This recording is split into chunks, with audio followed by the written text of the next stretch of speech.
Realme 7 automatic call receive setting. नमस्कार दोस्तों, स्वागत है आप सभी का तिकराज यूट्यूब चैनल पर। तो आज के इस वीडियो पर मैं आपको बताऊंगा कि आप कैसे ऑटोमेटिक कॉल रिसीव सेटिंग कर सकते हैं। तो ये सेटिंग दोस्तों करने से क्या होगा, जब भी आपको कोई भी इनकमिंग कॉल आते हैं तो उस वक्त दोस्तों आपका जो कॉल है वो ऑटोमेटिक पिक हो जाएगा, ठीक है, ऑटो आंसर हो जाएगा। तो अगर दोस्तों आपको भी जानना है कैसे आप ये सेटिंग को कर सकते हैं तो वीडियो पूरा देखें। वीडियो देखने के बाद दोस्तों आपको सेटिंग करना आ जाएगा और दोस्तों आपको सेटिंग का भी पता चल जाएगा कि ये सेटिंग जो है दोस्तों आपको कहाँ पर मिलेगा, ठीक है।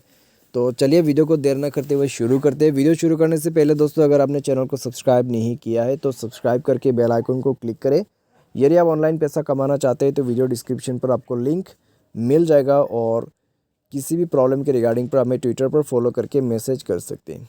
तो चलिए दोस्तों वीडियो शुरू करते हैं। सबसे पहले हमें जाना है मोबाइल के सेटिंग पर। तो मोबाइल के फ़ोन डायलर पर जाइए, उसके बाद आपको मिलेगा सेटिंग, ठीक है। तो फ़ोन डायलर पे जाइए और थ्री डॉट्स पर क्लिक करके सेटिंग ओपन करें। उसके बाद आपको जाना है यहाँ पे कॉलिंग अकाउंट्स। कॉलिंग अकाउंट पर जाने के बाद आपको मिलेगा ऑटो आंसर, ठीक है। ऑटो आंसर पे क्लिक करें और इस बटन को ऑन कर दीजिए। तो ऑन करते ही दोस्तों आप देख सकते हैं यहाँ पर मिलेगा आपको एक ऑप्शन डिले ऑटो आंसर। तो डिले ऑटो आंसर यानी मान लीजिए आपको कॉल अभी आ रहा है, आके 5 सेकंड हो गया, 5 सेकंड तक अगर आप फ़ोन पिक नहीं करते मैन्युअली तो ऑटोमेटिक आपका जो कॉल है वो पिक्ड हो जाएगा।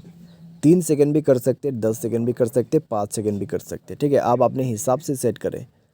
अगर आप 3 सेकंड करते तो 3 सेकंड बाद आपका फ़ोन पिक हो जाएगा। तो इस तरीके से दोस्तों ये चीज़ काम करेगा।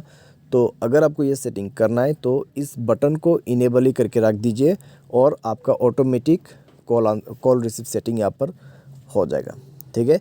तो आज के इस वीडियो पर दोस्तों बस इतने। उम्मीद करते हैं वीडियो आपको पसंद आया होगा। Thanks for watching.